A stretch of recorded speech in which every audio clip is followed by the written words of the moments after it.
তাঁতশাল, গৰু, গাহৰি, কুকুৰা, সৰু দোকান, পিঠা পনা, আচাৰ, এই কামবিলাক মই কৰিছো।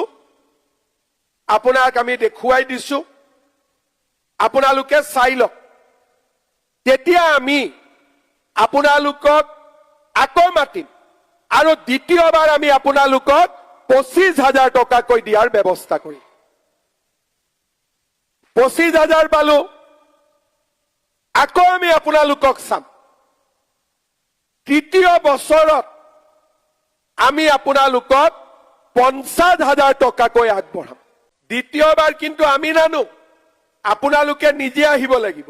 মানে কামটো দেখুৱাই, যেনেকে মেট্ৰিক পাছ কৰিব লাগে, আপোনালোকে দ্বিতীয়বাৰ কিন্তু মই বিজেপিক ভোট দিলো সেইটো কাৰণে নহয়। দ্বিতীয়বাৰ আপোনালোকে কিয় আহিব? যে প্ৰথম 10,000 টকাটো মই ভাল কৰি ব্যৱহাৰ কৰিলো। 1 জানুৱাৰী তাৰিখে আপোনালোকক মই অৰুণোদয়ৰ লগতে আৰু এটা নতুন উপহাৰো দিম। লাগিবনে নালাগে? কাক কাক নালাগে হাত দাঙক। কাক কাক লাগিব হাত দাঙক। বঢ়িয়া। এতিয়া অৰুণোদয় আঁচনিটো যিসকলে পোৱা নাই তেওঁলোককো লাহে লাহে আমি দি যাম। 1 জানুৱাৰীৰ পৰা আপোনালোকে 100 টকাতে দালি, চেনি আৰু নিমখ 3টা বস্তু আপোনালোকে ল'ব পাৰিব। 1 জানুৱাৰীৰ পৰা 100 টকাতে। অহাবাৰ বিজেপি চৰকাৰ আহিলে কিজানি 100 টকাটো নালাগা হৈ যায়। বিনা পইচাতে ঘৰত চাউল, দালি, নিমখ পাই গল। যি নহওক, মহিলাসকলে মোদীয়ে চাউল দিয়ে, চৰকাৰে অৰুণোদয় দিয়ে, দালি পালো, নিমখ পালো, চেনি পালো। এতিয়া আমি বেলেগৰ ওচৰত হাত পাতিব নালাগে। উদ্যমিতাৰ পুঁজি পালো, আমি ব্যৱসায় কৰিম, উৎপাদনমূলক কামৰ লগত জড়িত হম আৰু আমি লাখপতি হোৱাৰ কাৰণে চেষ্টা কৰিম। এই উদ্দেশ্য আগত ৰাখি আজি আমি প্ৰথম কিস্তিৰ 10,000 টকা আপোনালোকৰ মাজত আমি বিতৰণ কৰিম। এই 10,000 টকা লৈ আমি কিছুমানে মোবাইল কিনিম। কোনে কোনে মোবাইল ল'ম? আচ্ছা, কোনে কোনে নলয়? নলয়। মাঘ বিহু আহি আছে, বোলে তয়ো 2,000, তয়ো 2,000, তয়ো 2,000 দে, ভাল কৰি খানা খাম। কোনে কোনে নাখায়? ঠিক আছে। এতিয়া এই 10,000 টকাটো আমি 3 ধৰণে ব্যৱহাৰ কৰিব পাৰিম। প্ৰথম 10,000 টকাটো আমি গোটত দিলো, 1 লাখ হল। কোনোবা মহিলাই গোটৰ পৰা লোন ললে, ব্যৱসায় কৰিলে, টকাটো গোটক ঘূৰাই দিলে। দ্বিতীয়জনীয়ে ললে, তৃতীয় গৰাকীয়ে ললে, বা সমূহীয়াভাৱে আমি 1 লাখ টকাৰে ব্যৱসায় আৰম্ভ কৰিলো। বোলে নহয়, মই গ্ৰুপত নিদিও, মই নিজে কিবা এটা কৰিম, কোনো আপত্তি নাই। মাকুম সমষ্টিৰ ৰাইজে লিখিছে যে আমি ছাগলী পালন কৰিম, দুগ্ধ উৎপাদন কৰিম, কুকুৰা পালন, গাহৰি পালন, মীন পালন। যি কৰে, চিলাই মেচিন কিনক, তাঁতশালৰ কাৰণে সূতা কিনক, সৰুকৈ দোকান এখন দিয়ক। 10,000 টকাটো আপোনালোকে ভাল কামত ব্যৱহাৰ কৰক। তৃতীয়, যে নহয় মই নিজে কিবা এটা কৰিব খোজো, কিন্তু মোৰ অলপ ভয় লাগে, মই ইমান বাহিৰত নাযাওঁ, 10,000 টকাটো মই কিবা এটা কৰিম, পিছত মই নোৱাৰিম। তেতিয়া আমি কি কৰিম?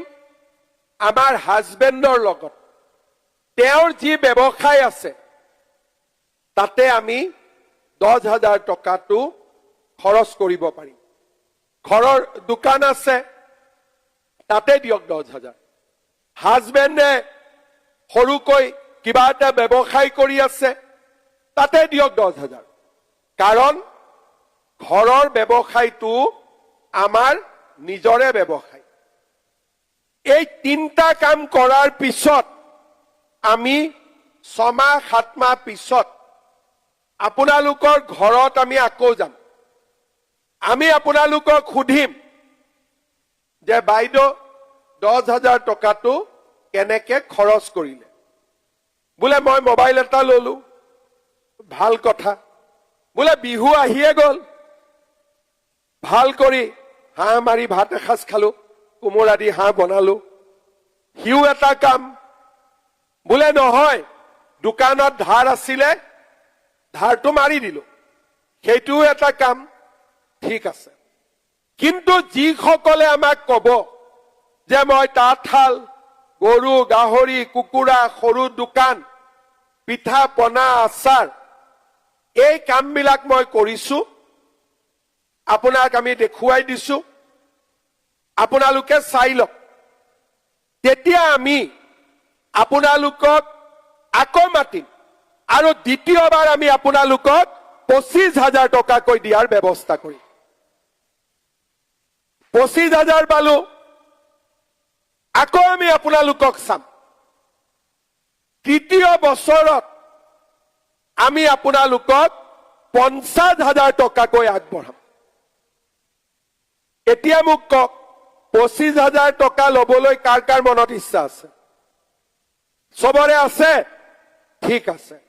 আপোনালোকক আমি আকৌ ইয়াতে লগ পাম 25,000 দিবৰ কাৰণে।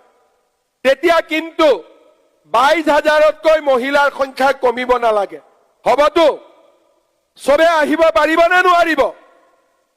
দ্বিতীয়বাৰ কিন্তু আমি নানো, আপোনালোকে নিজে আহিব লাগিব। মানে কামটো দেখুৱাই, যেনেকে মেট্ৰিক পাছ কৰিব লাগে, আপোনালোকে দ্বিতীয়বাৰ কিন্তু মই বিজেপিক ভোট দিলো সেইটো কাৰণে নহয়। দ্বিতীয়বাৰ আপোনালোকে কিয় আহিব?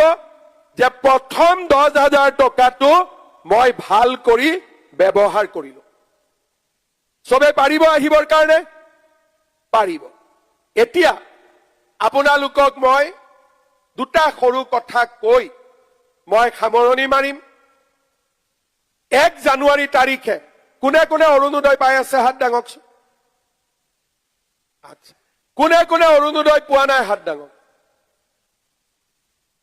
যোনে ঘৰত এজনে পাইছে, হয়তো মাকে পাইছে, ছোৱালীয়ে পোৱা নাই, বৌয়েকে পোৱা নাই, সৰু গৰাকীয়ে পোৱা নাই, যাৰ পৰিয়ালত কোনেও অৰুণোদয় পোৱা নাই হাত দাঙকচোন। ঠিক আছে। তাৰমানে মাকুম সমষ্টিত মই হিচাপ কৰি চালো, আমাৰ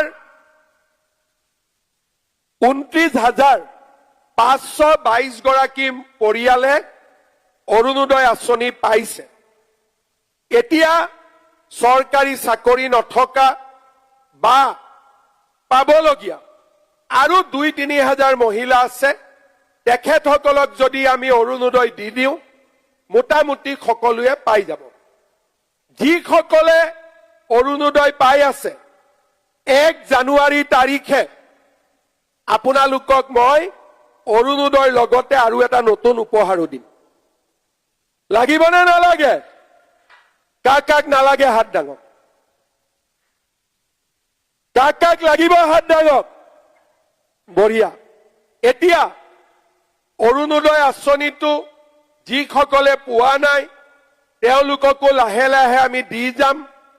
আৰু অৰুণোদয় আঁচনিত এইবাৰ আমি 1 জানুৱাৰী তাৰিখে উপহাৰ এটাও আপোনালোকক আগবঢ়াম। লগে লগে জানুৱাৰী মাহৰ 1 তাৰিখৰ পৰা 100 টকাতে দালি, চেনি, নিমখ আগবঢ়াম। এটি গলি দুটি পাত আঁচনি আহিব বাগিচাৰ পৰিয়ালৰ বাবে। চাহ বাগিচাৰ মাটিৰ মালিকী স্বত্বও আমি বাগিচাৰ পৰিয়ালসকলক দিম। আৰু নিযুত মইনা আঁচনিৰ লগে লগে এইবাৰ আমি লৰাবিলাকৰ কাৰণেও ভাল আঁচনি এটা দিম। 1 তাৰিখে আপোনালোকে গম পাই যাব।